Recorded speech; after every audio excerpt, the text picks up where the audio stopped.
करें आपका आंसर 14.2 आ रहा है, जो आंसर यहां पर दिया है। एंड यही मैं आपको समझाना चाहता हूं, आप ना एवरेज अलग अलग तरीके से निकाल सकते हो। अगर फाइंड एवरेज। अस्सलाम वालेकुम वरहमतुल्लाहि वबरकातुहू। उम्मीद करता हूँ आप सब खैरियत से होंगे और मज़े में होंगे। जैसे कि आप सबको पता है, हमने इस चैनल पे 100 JEE मेंस के क्वेश्चंस को डिस्कस करने हैं इसी चैनल पे। तो उसमें से हमने ऑलरेडी एक क्वेश्चन आपके सामने डिस्कस किया है। आज हम लेकर आए हैं क्वेश्चन नंबर 2, जो कि JEE में आया हुआ क्वेश्चन है।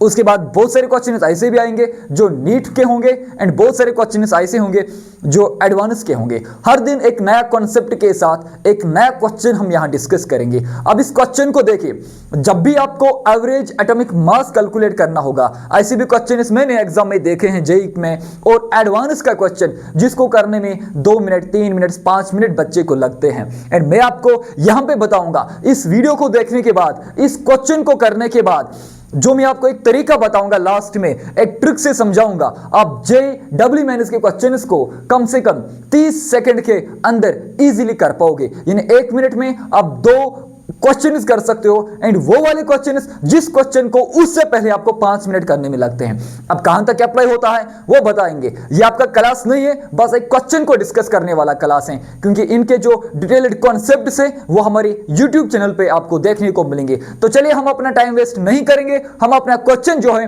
वो स्टार्ट करेंगे। क्वेश्चन हमारे पास यहां पर दिया है, नाइट्रोजन एग्जिस्ट्स इन 2 आइसोटॉप। क्वेश्चन क्या दिया है? नाइट्रोजन एग्जिस्ट कर रहा है मेरे बेटे 2 आइसोटॉपिक फॉर्म में। एक फॉर्म है नाइट्रोजन, ये इसके ऊपर 14 दिया है, दूसरा है नाइट्रोजन जो कि 15 है। आपको क्या बताना मेरे बेटे? It is average. इसने फाइंड नहीं बोला, बात को समझना मेरे बेटे। इसने बोला it is average atomic mass is इतना, यानी एवरेज एटॉमिक मास 14.2 मेरे बेटे क्वेश्चन में दिया गया है। एंड आपने कैलकुलेट करना पड़ेगा percentage evidence of each isotope, यानी नाइट्रोजन 14 की परसेंटेज आपको निकालनी पड़ेगी, एंड नाइट्रोजन 15 की परसेंटेज आपको निकालनी पड़ेगी मेरे बेटा। जब हम जनरली इस क्वेश्चन को करते हैं, हम फॉर्मूला लिखते हैं एवरेज एटॉमिक, ए को हम general average atomic mass that is equal to M1P1 plus मेरे बेटे M2P2 डिवाइड बाय 100। एंड यहां हम जनरली आइसोटॉप्स के लिए कैलकुलेट करते हैं। इसको और भी एक फॉर्मूला है, वो भी मैं बताऊंगा, लास्ट में एक ट्रिक भी बताऊंगा मेरे बेटे। यहां पर मुझे एवरेज है M1P1 plus M2P2 divide by 100।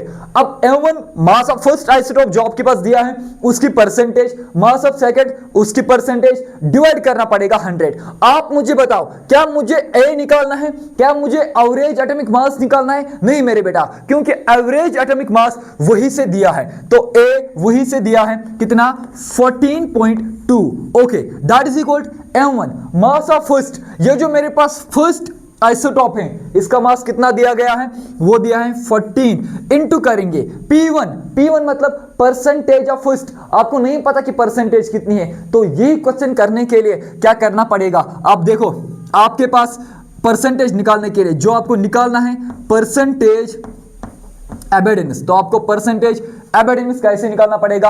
आपके पास नाइट्रोजन 14 भी है, नाइट्रोजन 15 भी है। आप सब देखिए, मुझे परसेंटेज निकालना है, यानी मुझे P1 निकालना है, P1 निकालना है, क्योंकि M1 तो दिया है। M1 कितना दिया है? 14। M2 कितना दिया है? 15। 100 भी यहां पर फॉर्मूला में है, आपका एवरेज भी दिया है। तो आपके पास जो नहीं दिया है दैट इज P1, जो नहीं दिया है दैट इज P2, यानी परसेंटेज एविडेंस नहीं दिया है। तो चलिए, अगर मैं मानूंगा मेरे पास जो P1 है, मैं बताऊंगा, मैं मानूंगा P1 किसके बराबर है? X। हमने मान लिया P1 X के बराबर है। अगर P1 X के बराबर है, P2 किसके बराबर है? P2 में लिख सकता हूं ना 100 माइनस X के बराबर होगा। अगर एक वैल्यू मैंने X के बराबर लिया, दूसरा कितना होगा? 100 माइनस X। अगर X का वैल्यू 10 आएगा तो 100 माइनस 10 तो 90, P2 90 आएगा। अगर X का वैल्यू 20 आएगा, P2 आपका 80 आएगा। बात को समझना। अब देखिए 14, P1 किसके बराबर आपने लिया? X के बराबर, तो मैंने X लिया। ओके, प्लस M2 कितना है? 15। ओके, 15। अब उसके बाद इनटू क्या करोगे? P2 किसके बराबर आपने लिया? 100 minus x. Okay, 100 minus x divide किससे करोगे? इसको डिवाइड करना पड़ेगा 100 से। यहां तक समझ में आ रहा है? ओके, अब 14.2 को 100 से मल्टीप्लाई करके क्या मैं 1420 लिख सकता हूं जब आप इसको मल्टीप्लाई करोगे? Okay, that is equal 14 into x कितना बनेगा मेरे बेटे? That is 14x। Okay, plus 15 into 100 कितना बनेगा, 15 इंटू 100 मल्टीप्लाई करके आपका 1500 हो जाएगा। ओके, यहां पर फॉर्मूला में माइनस है। ओके, अब ये 15x के साथ भी मल्टीप्लाई है तो ये बन जाएगा आपका 15x। यहां तक सबको समझ में आया। अब ये 15x माइनस है, इसको मैं यहां प्लस करके 15x में लिख सकता हूं।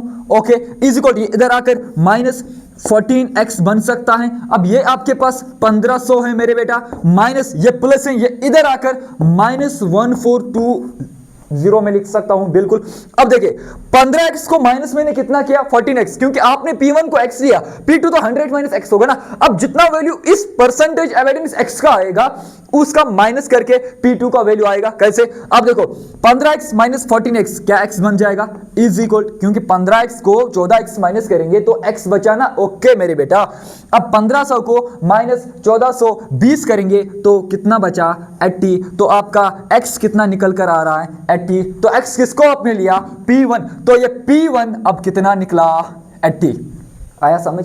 ओके, अगर P1 80 निकला, मुझे बता P2 कितना होगा। अरे P2 निकालना अब आसान है, क्योंकि यहां पे है 100 माइनस मुझे x किसके बराबर आ रहा है 80, मैं यहां पे 80 लिखूंगा तो P2 आपका बराबर आएगा 20।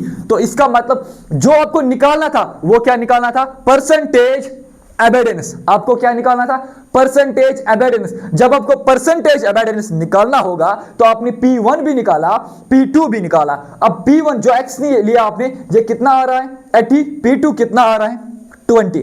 क्या अब क्वेश्चन करना आएगा, हो गया ये क्वेश्चन। अब देखो आपके पास मिसिंग क्या था, P1 और P2 निकालना क्या था, सॉरी मिसिंग क्या था, P1 और P2 निकालना क्या था, यही एवरेज तो दिया था। अब अगर मैं यही क्वेश्चन आपको दूंगा मेरे बेटे, मैं यही क्वेश्चन दूंगा, मैं बोलूंगा मेरे पास ए एवरेज नहीं पता, आपके पास एवरेज कितना था 14.2, मैं बोल रहा हूं कि मेरे पास नहीं पता कि इसकी एवरेज कितनी है, आई डोंट नो इस क्वेश्चन की एवरेज कितनी है, बट मुझे पता है P1 कितना है और मुझे पता है P2 कितना है। अब P1 कितना निकला, P1 तो 80 निकला। ओके, इसको मल्टीप्लाई करेंगे, P2 कितना निकला 20 डिवाइड बाय 100। क्या जब आप इसको सॉल्व करोगे, जब आप इस सारे को सॉल्व करोगे, क्या आपका वापस आंसर ये आएगा कि नहीं आएगा? बिल्कुल, जरा चेक करें मैं क्या बोल रहा हूं कि आपको क्वेश्चन में P1 और P2 निकालना था। ओके, क्वेश्चन में P1 और P2 निकालना था। मैं बोल रहा हूं कि अब मैं P1 यही से दूंगा, मैं P2 परसेंटेज एविडेंस यही से दूंगा। आप मुझे बताओ इस क्वेश्चन की एवरेज कितनी होगी। अब तो और भी आसान होगा ना, कैसे आपको एवरेज निकालना है तो इसको इसके साथ मल्टीप्लाई करके, इसको इसके साथ मल्टीप्लाई करके, डिवाइड बाय 100 करके आपका आंसर वापस आ जाएगा 14.2। आपका आंसर वापस आ जाएगा 14.2। अब देखिए जब यही क्वेश्चन में ऐसे लूंगा, अगर मैंने इसी क्वेश्चन को इस तरीके से लिखा, कैसे, मैंने क्वेश्चन को बोला, मैंने यही क्वेश्चन लिया, कैलकुलेट या फाइंड एवरेज एटॉमिक मास, मैं यही क्वेश्चन बोलूंगा, फाइंड एवरेज एटॉमिक मास। सेम क्वेश्चन है, एवरेज एटॉमिक मास निकालना है। इसमें आपका नाइट्रोजन 14 जो है, N14 जो है, इसकी परसेंटेज में 80 आपको दूंगा। दूसरा है N15, इसकी परसेंटेज में 20 आपको दूंगा। मुझे एवरेज एटॉमिक मास बताओ कितना आएगा। एंड मुझे तो पता है आंसर कितना आएगा, क्योंकि अभी मैंने यही क्वेश्चन किया, तब तो नाइट्रोजन 14 था एंड ये मुझे कैलकुलेट करना था, ये तो दिया था, ये कैलकुलेट करना था। अब ये दोनों मेरे पास दिया है तो डायरेक्ट आंसर एवरेज आएगा मेरे बेटे। कैसे आप कर सकते हो ना। हाँ चलिए अब सुनिए बात मेरी, अब इंपॉर्टेंट बात पे आए, इंपॉर्टेंट डिस्कशन इसका अब स्टार्ट होगा। कैलकुलेट एवरेज एटॉमिक मास। आप मुझे बताओ जब एवरेज निकालना होगा 14 और 15, इन दोनों में से छोटा नंबर कौन सा है, 14 के 15? 14 ऑब्वियसली, जो छोटा नंबर होगा उसको आप 0 के बराबर लीजिए। अब 0 इंटू 80, तो 0 इंटू 80 तो ये आपका 0 के बराबर आएगा। हाँ बिल्कुल। अब 14 से 15 तक कितनी डिफरेंस है, 1 को इंटू करना पड़ेगा 20 के साथ, तो आंसर क्या आया 20। ओके 20 आया। अब आपने ऊपर 20 आया, नीचे फार्मूला में क्या है 100, तो 100 लिखिए, आंसर क्या आएगा, शाबाश। आपने ऊपर 20 नीचे 100, आंसर क्या आएगा। जब आप ये सॉल्व कर बैठोगे इसको 20 डिवाइड बाय 100 तो आपका आंसर 0.2 आ रहा है। कितना आ रहा है 0.2। सर एवरेज तो 0.2 नहीं आ रही ना, अब आंसर कितना आया 0.2। जो आपने 0 के बराबर लिया, अरे 0 के बराबर आपने 14 लिया, अब इस 0.2 को प्लस 14 करें, आपका आंसर 14.2 आ रहा है, जो आंसर यहां पर दिया है। एंड यही मैं आपको समझाना चाहता हूं, आप ना एवरेज अलग अलग तरीके से निकाल सकते हो। अगर फाइंड एवरेज एटॉमिक मास पे क्वेश्चन आएगा तो आप डेफिनेटली इस ट्रिक को अपनाए, आपका आंसर सही आएगा। अब अगर परसेंटेज एविडेंस को निकालना पड़ेगा तब आपका आंसर सही नहीं आएगा, तब आपने फॉर्मूला के हिसाब से अपना आंसर निकालना पड़ेगा। एवरेज दिया होगा, M1 दिया होगा, मास ऑफ सेकंड दिया होगा आइसोटॉप का, एंड उस आइसोटॉप की परसेंटेज एविडेंस आपको कैलकुलेट करनी पड़ेगी। आप इजीली इस क्वेश्चन से कर सकते हो। तो इस क्वेश्चन का जो निकालना पड़ेगा था, जो आपको निकालना था वो N14 और N15 की परसेंटेज एविडेंस से। तो N14 की परसेंटेज एविडेंस जो आपकी आ रही है वो 80 आ रहा है, एंड N15 की परसेंटेज एविडेंस आपकी 20 आ रहा है।